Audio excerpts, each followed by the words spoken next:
How you doing, everybody? This is Miserable Rain God coming at you from Long Island, New York. My real name is David. I'm here to talk about BallBlazer today for the Atari 7800 Pro system. This game is one of my favorites from that system. The game and I go way back. I had it when I was a kid. This is playing off my original cartridge from 1987 or so when the game came out. And I'm playing it on the Atari 2600 Plus emulator system, which recently came out in late 2023. It runs original cartridges, but it does not run them with original hardware. It is running through an emulator, but it plays everything that I've tried pretty well. I know it has some limitations. I know it doesn't play everything, but what I have played, it's doing a great job, and I'm having a lot of fun. With that being said, here on the screen, we're watching a match of BallBlazer. This is the computer kind of playing itself as I just chit-chat. I'm not controlling any of this action here. You can see that BallBlazer is a first-person game. The top screen is playing against the bottom screen. These are just elite futuristic athletes sitting inside their rotofoil vehicles, chasing after the plasmorb, which is the ball, and aiming for the goalposts, which probably have some awesome futuristic name that was given in the manual that I don't remember off the top of my head. Oh, there's an overtime. That's a rare one. All the different drafts of this video that I've made, I did not get one overtime, but there we just caught one. Overtime here in BallBlazer is sudden death. First rotofoil to score is gonna win. Let's see how it plays out. This is actually very exciting. The loser spins around like a lunatic. Boom, boom, boom. The winner watches with glee. And that's it. That's a match of computer BallBlazer. We'll get to play in a few minutes. Right now, let's take a quick look at the manual. Here's the cartridge. 1985, I would guess, is when the game came out for the Atari 5200 system and or the Atari computers, the 400 and the 800. This game was not available for the Atari 2600.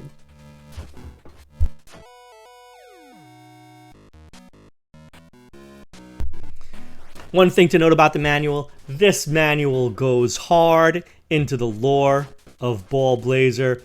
They really want you to feel like you are one of these athletes. You are being trained to enter the interstellar BallBlazer competition or whatever it is. Let's take a quick look. I'm not going to read the whole thing. I will show the whole thing, so feel free to pause it and read it at your pleasure, at your leisure. I'm just going to read a little bit of it because it is that damn fun. BallBlazer, the simplest, fastest, and most competitive sport in the known universe. It grew from dark roots in ancient space wars to become king of all games among every life form within range of the interstellar ethercast. In exactly 3 minutes, BallBlazer can make you a hero or destroy a lifetime of dreams. The year is 3097, and the place is a null-gravity nexus mid-space in the binary star system of Klaxon and Calamar. Minutes from now, on the luminous surface of an artificial asteroid, the final round of the Interstellar BallBlazer Championship, the greatest tournament of all time and space, will begin, and history will be made. For the first time, a creature from the planet Earth has battled through the countless qualifying rounds and eliminations, enduring and then triumphing across vast parsecs to win the right to compete for Earth's honor and the ultimate title any being can possess, Master Blazer. The final round is about to begin, and the competitor from Earth is you. I mean, when I say that this manual goes hard, this manual goes hard. You are a young tyro.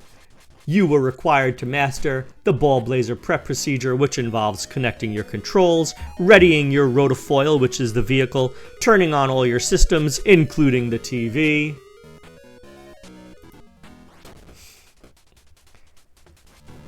And here we go. How to play the game. Before boarding your rotofoil, you take a moment to look over one of the most beautiful and exciting sights in the universe, the grid. The BallBlazer playing field. Ah, the grid. 1,155 squares, surrounded by an electro boundary that keeps players and the ball within bounds. Soon it'll be you out there. I mean, come on, this is fun. You tense for action as the song of the grid plays through the headphones in your helmet. This song, created from the musical contributions of master blazers of old, sets the pace for the game by capturing the urgency and the thrill of the action. Meditating on it sharpens your competitive edge and excites the fans to a frenzy.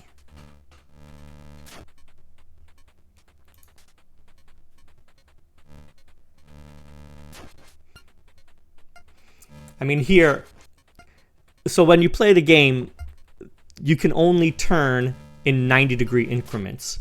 And even that mechanic gets a special name here in the manual, a roto snap. I don't know what to say about that. It's a lot of fun.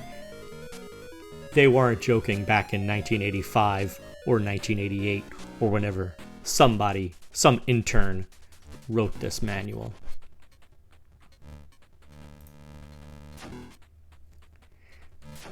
Maybe the most important part of this manual is right here in the viewing game action section. This is a first-person game in 1985, in 1988. There was no first-person action games. We had no idea what we were looking at when we turned on this game. Maybe in the arcade you could find some tank game where you drive around at very, very slow speeds and shoot another tank on the other side of the field. That might have given you a sense of a first-person game. As far as me, when I booted up BallBlazer for the first time, I had no idea what I was looking at. I could not understand what was happening. The idea that I was looking out of a window, out of my own eyes, at the field before me in 3D space, it did not make sense. It was not possible. It was not even something that I could ever consider.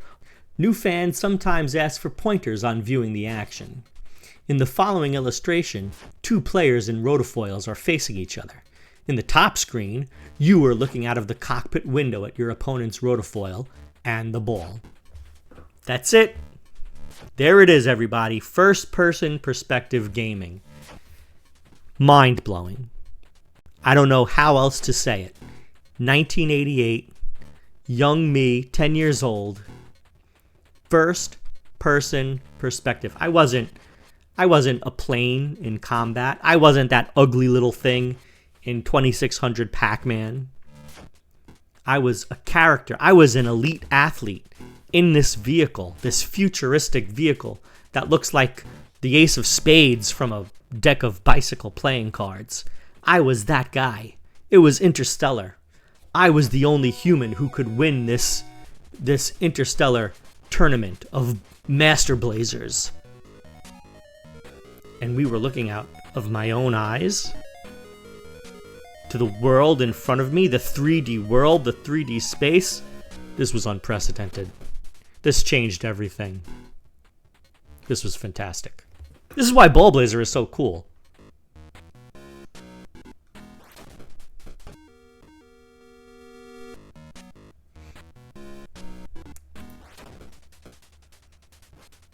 BallBlazer was created by the Lucasfilm Games division, David Levine, Peter Langston, David Reardon, Gary Hare, contributions and support by Charlie Kellner, Gary Winnick, and David Fox. Special thanks to one Mr. King Sweater himself, the one and only George Lucas.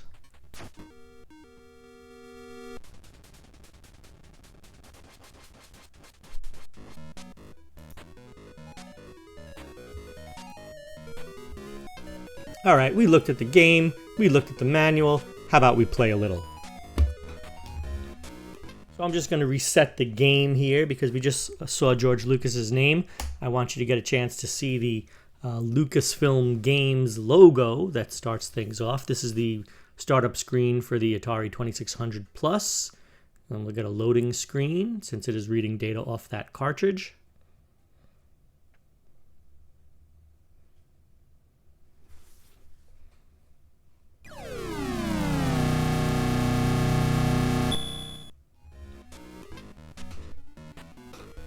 Human is me on the top screen. Droid 2 is the computer playing on the bottom screen. We'll play for 2 minutes and see how it goes. Ladies and gentlemen, this is the moment you've been waiting for. Miserable Rain God is gonna play BallBlazer.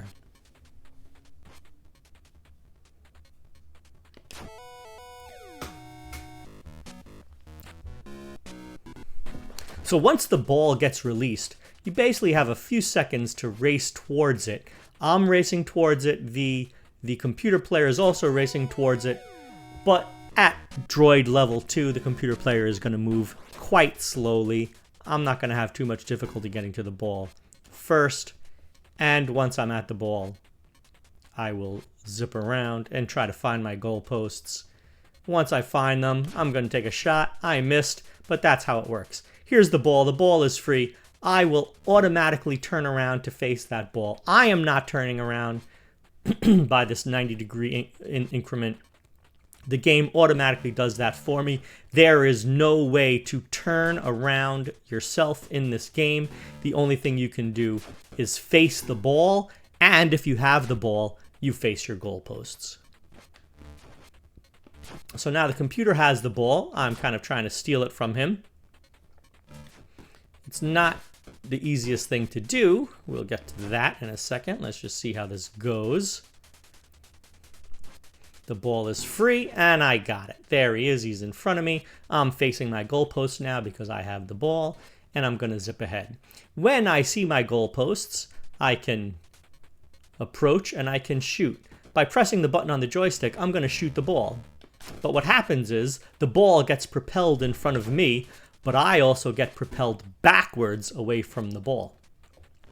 That makes stealing a little difficult, depending on the level of the computer, because when you approach the computer holding the ball and you press the button, the ball shoots out, but you also shoot backwards. The computer, however, does not shoot backwards as far as you, or does not shoot as far as you do, and so it's a lot easier for them to retrieve the ball after an attempt to steal.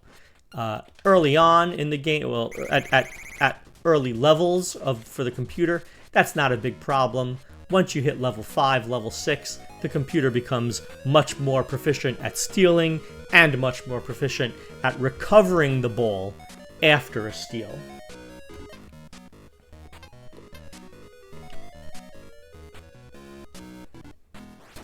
Again, the ball is out free. I'm not going to approach it too quickly. I just want you to see the computer has it. Now, I'm looking at the computer from the side because I've turned 90 degrees in order to face the ball. Here I am. I turned again. The computer is approaching his goal, and he's going to score 2 points. If you score from a moderate distance away, you get 2 points. If you are right up against the wall when you score, you get 1 point. And if you're able to score over the horizon, whoops, I pressed the button by accident there. If you're able to score over the horizon, you actually get 3 points. As I said earlier, I believe, first player to 10 points is going to win. If the time runs out, then the player with the most amount of points wins. There it is. I got the ball.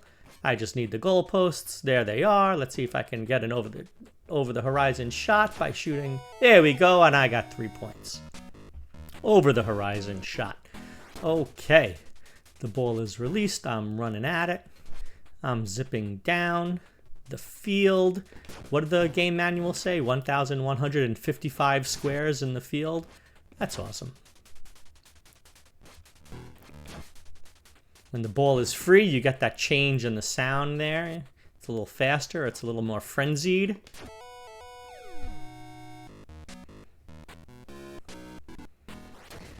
It feels like there's a lot of physics going on in this, rudimentary physics to be sure, but still physics in a computer game of mid-1980s was not something that we expected too much from. Still, if I push forward on the controls and then release the forward, I do slow down a little bit, kind of as if I'm just experiencing some friction against the game here, against the field. That's very cool, and by showing you that, I gave away a couple of points. No big deal there. I don't care if I win or lose. I'm just having fun showing you BallBlazer. Now, something else that's really cool about the physics in this game, look at the way the ball is moving back and forth. In the conceit of the game lore, my rotofoil and my opponent's rotofoil each have a magnetic field surrounding our rotofoil vehicle. And what happens is that field is what captures the ball in front of us. And it's also, by pressing the button, that magnetic field becomes an outward force to propel the ball forward. Anyway, that's how it says it works in the manual. How it works in actuality is that I approach the ball and it just kind of automatically sticks to my rotofoil. But what I love about it, and what I'm talking about with the physics here, is that it doesn't just stick, it moves back and forth. And it doesn't just move back and forth on the screen, it's moving back and forth in the play space. It actually makes for some interesting shot mechanics as I'm racing towards my goalposts and I want to fire. If I'm moving left and right, the ball might not line up with the goalposts like I think it does. And so that is not just a visual change in the ball, it's actually affecting the way the game plays, which I think is quite remarkable for 1980-something. Here it is, my opponent has the ball, I've been trying to steal it for a few seconds, I got it, racing towards my goal, and I score the first points of the game.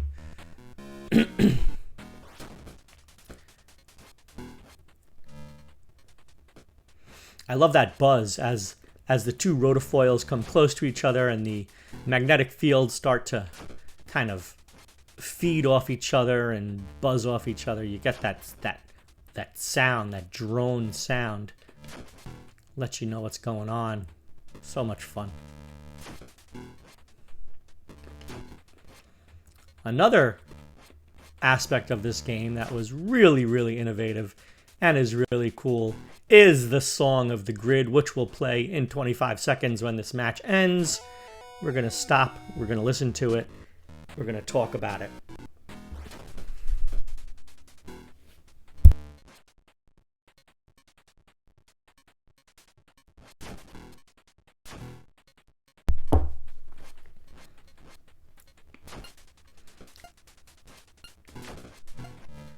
Will the computer score before time runs out? I'm going to do my best to stop him from doing so. Let's wait and see. There he is, spinning around, spinning around, spinning around. And that is the match. Here is the Song of the Grid playing. Let's listen for a few moments.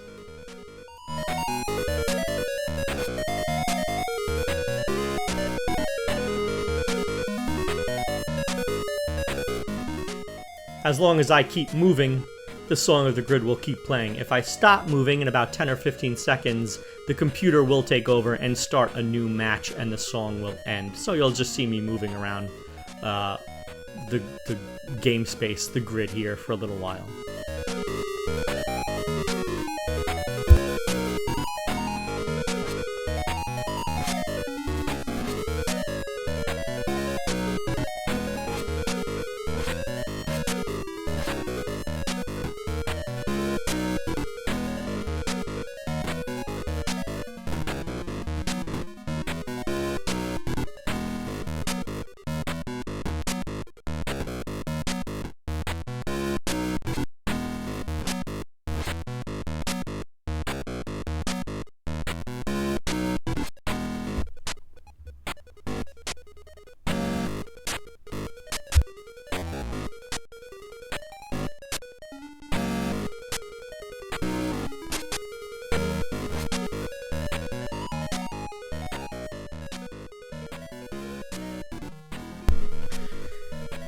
That music is cool, that music is slick, I love listening to it. It is an earworm, it will get inside your head.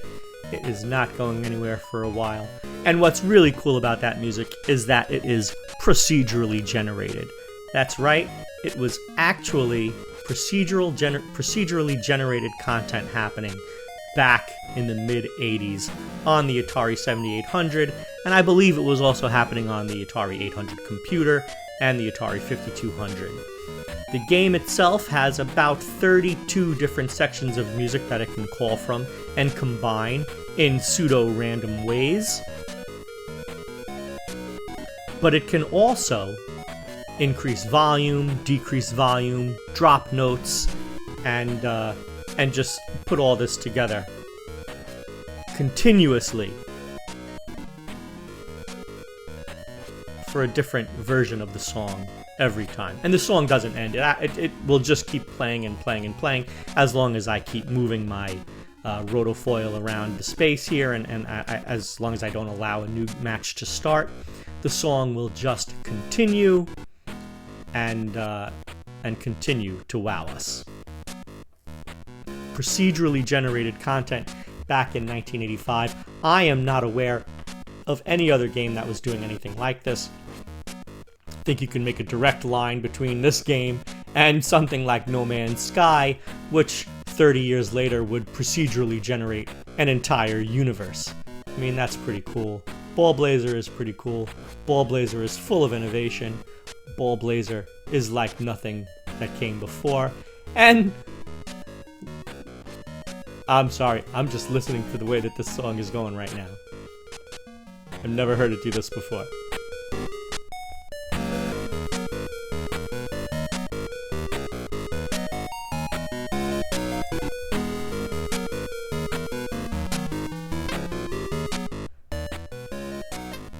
I got quite a kick out of the way that it was doing that, just dropping those notes that way.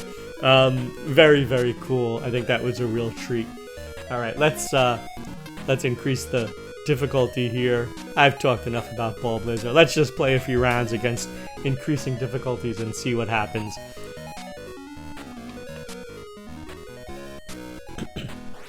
You might have noticed I was kind of bouncing off the wall there to check out how those physics work. The bounce feels great. The bounce off the wall feels great. Again, something very surprising. I would not expect to find that in a game from the mid-1980s, but it's there. It works. It's very, very cool.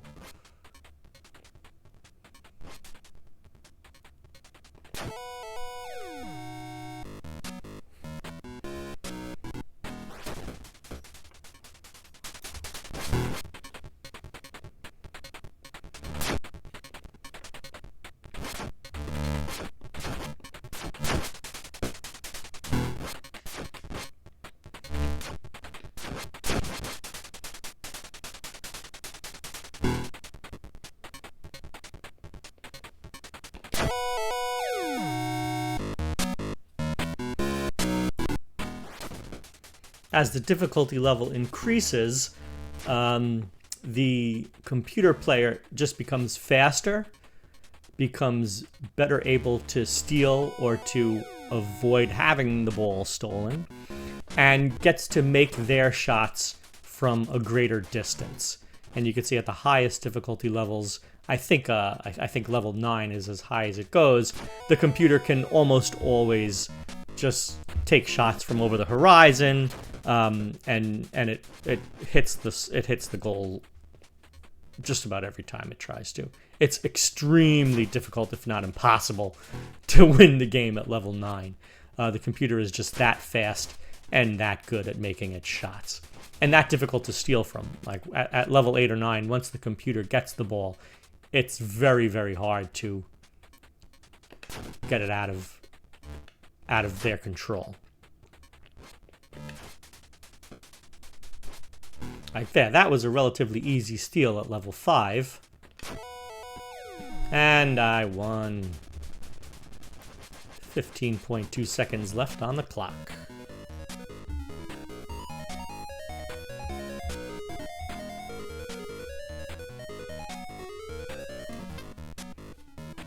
Take it up to Droid 7. I don't expect to win this match, but who knows? Maybe I will.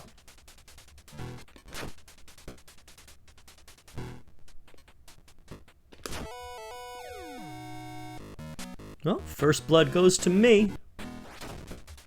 take it. I can feel already this level 7 computer means business. Oh, zipped right past me. Oh! And comes in with the over-the-horizon shot. That computer had really no way to know where the goalposts were. It never moved forward and then moved backwards or anything that it could have seen them. It just took the shot. It knew they were there. It was right, and it scored 3 points. And that's what happens at the higher levels. It just becomes very, very difficult to beat the computer. A computer that psychically knows where its goal is.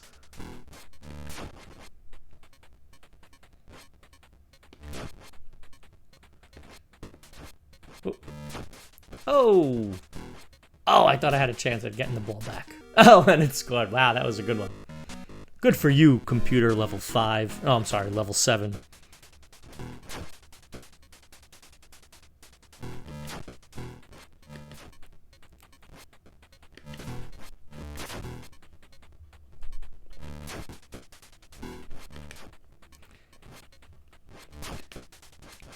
Oh, that was really close.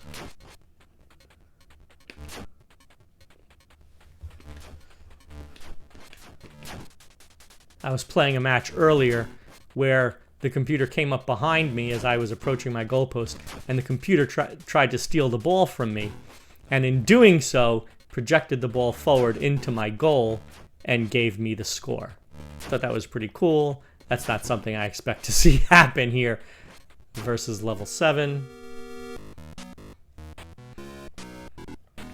Now the computer is taking points from me as it scores. Oh, I missed. And I'm going to lose this match. Not a big surprise. I'm not bitter about it. I'm having a great time showing you some of the higher level play of BallBlazer. There it goes. We'll jump ahead to level 9 and see how quickly that beats me.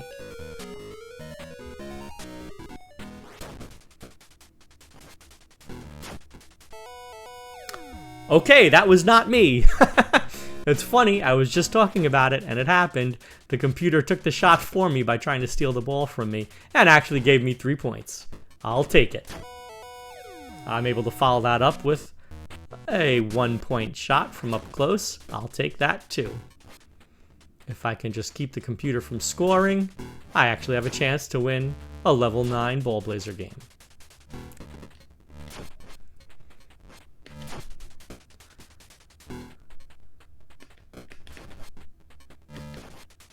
At this point, it is my life's mission to keep that ball away from that gate for as long as possible.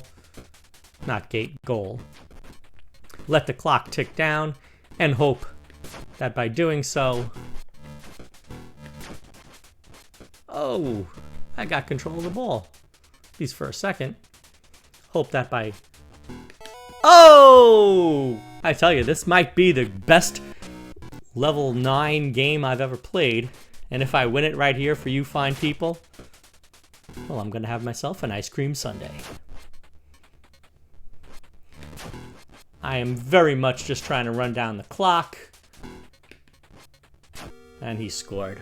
I didn't even have sights on the ball that time. The computer is not happy about me being in the lead with half of the match over. Oh! Oh man, he's coming at me angry. He's coming at me angry. Look at his visor. Look at his visor. Oh, and I just gave him the ball. Thought I could sneak it past him. But I was wrong. 32 seconds left, and he's going straight for his goal like I'm not even there. If he scores one more time. Oh man, he just took that ball right from me. Well, there go my dreams of winning this match of BallBlazer. 23.8 seconds left. Let's see if I can get one more. No, I'm not even able to get to the ball at this point. I don't think it's any rubber banding like Mario Kart, but I think the realities of level 9 BallBlazer have just caught up with me after a lucky first few rounds.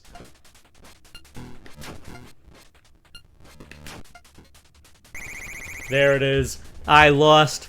I did play one of the best level 9 matches of my life, but it was not enough.